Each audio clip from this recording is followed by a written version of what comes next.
Bonjour à tous et bienvenue dans cette vidéo de SVT Facile consacrée au programme de terminale enseignement de spécialité et au chapitre comportement et stress vers une vision intégrée de l'organisme.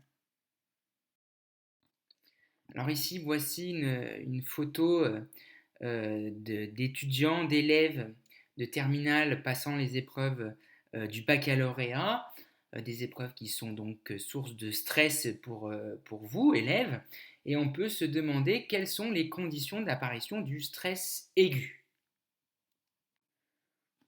Alors pour répondre à cette problématique, voici le plan de la leçon qui se décline en 6 parties. Une première, des agents stresseurs et la réaction de l'organisme. Dans un second temps, on regardera comment le cerveau sonne l'alarme. Ensuite, on traitera de l'axe hypothalamo-hypophyso-cortico-surrénalien qui est activé à son tour. Dans une quatrième partie, on regardera les actions des hormones surrénaliennes.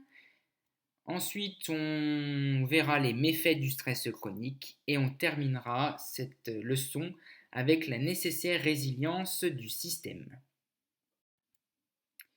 Quelles sont les réponses de l'organisme face à une situation stressante? Des agents stresseurs et la réaction de l'organisme. Les modifications environnementales, les agressions physiques ou les perturbations psychologiques déclenchent des réponses adaptatives identiques qui est le stress aigu. Les organes des sens, le cœur, les poumons sont fortement activés et tout l'organisme est prêt à l'action.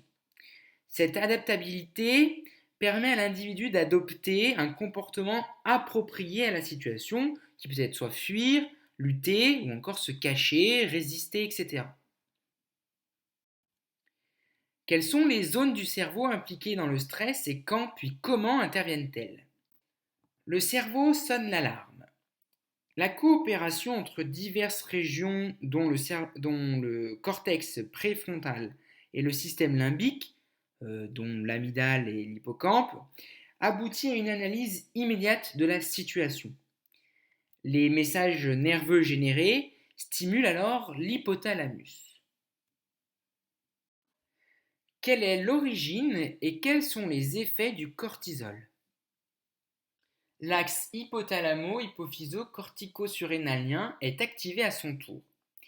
La CRH, hormone hypothalamique, est libérée dans le sang et stimule l'hypophyse qui libère à son tour une autre hormone, qui est l'ACTH, et qui va activer les glandes surrénales. Ces dernières vont sécréter deux hormones, l'adrénaline en quelques secondes, puis le cortisol dans les minutes suivantes. Comment l'organisme sort-il du stress aigu? Les actions des hormones surrénaliennes. L'adrénaline augmente les rythmes cardiaques et ventilatoires et la libération de glucose dans le sang, alors que le cortisol favorise la mobilisation du glucose. Les muscles disposent ainsi de toute l'énergie nécessaire pour lutter contre la situation stressante. Par ailleurs, le cortisol exerce un rétrocontrôle négatif sur la libération de CRH, favorisant ainsi la résilience. En quoi consiste un stress chronique et quelles en sont les conséquences? Les méfaits du stress chronique. Si la résilience n'a pas lieu, une sécrétion élevée d'adrénaline et de cortisol est maintenue sur de longues périodes. Un stress chronique s'installe. Les trop fortes concentrations de cortisol dans le cerveau modifient ce dernier. Elles sont la source d'une plasticité cérébrale dite maladaptative associée à diverses pathologies graves. Alors maintenant, comment lutter contre le stress? La nécessaire résilience du système. Les médicaments comme les benzodiazépines, qui activent les récepteurs postsynaptiques des neurones à GABA, ont des effets mieux relaxants et anxiolytiques. Mais ils peuvent aussi avoir de graves effets secondaires. Des techniques non médicamenteuses, comme la méditation, favorisent aussi la résilience de ce système complexe sans engendrer d'effets secondaires.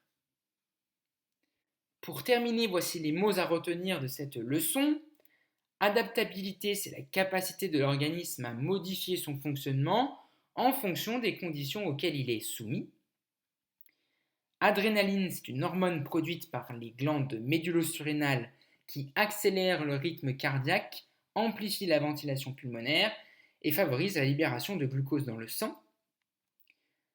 Des agents stresseurs, ce sont des facteurs de l'environnement qui provoquent une perturbation du fonctionnement ou du comportement d'un organisme.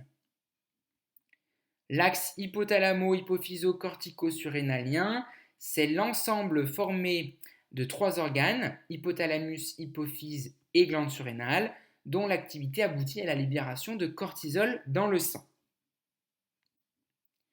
Le cortisol, c'est une hormone produite par les glandes cortico-surrénales, favorisant la mobilisation du glucose et inhibant le système immunitaire. La CRH, c'est une hormone produite par l'hypothalamus, stimulant la libération de l'ACTH par l'hypophyse. Les glandes surrénales, ce sont des glandes situées au-dessus de chaque rein et constituées de deux parties fonctionnellement indépendantes. La partie centrale ou médulo-surrénale sécrète l'adrénaline, alors que la partie périphérique ou cortico-surrénale sécrète du cortisol.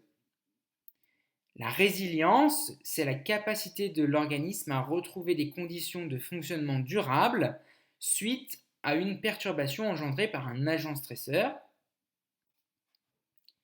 Un stress aigu, c'est un ensemble des réponses adaptatives de l'organisme nécessaires à la survie face aux agents stresseurs.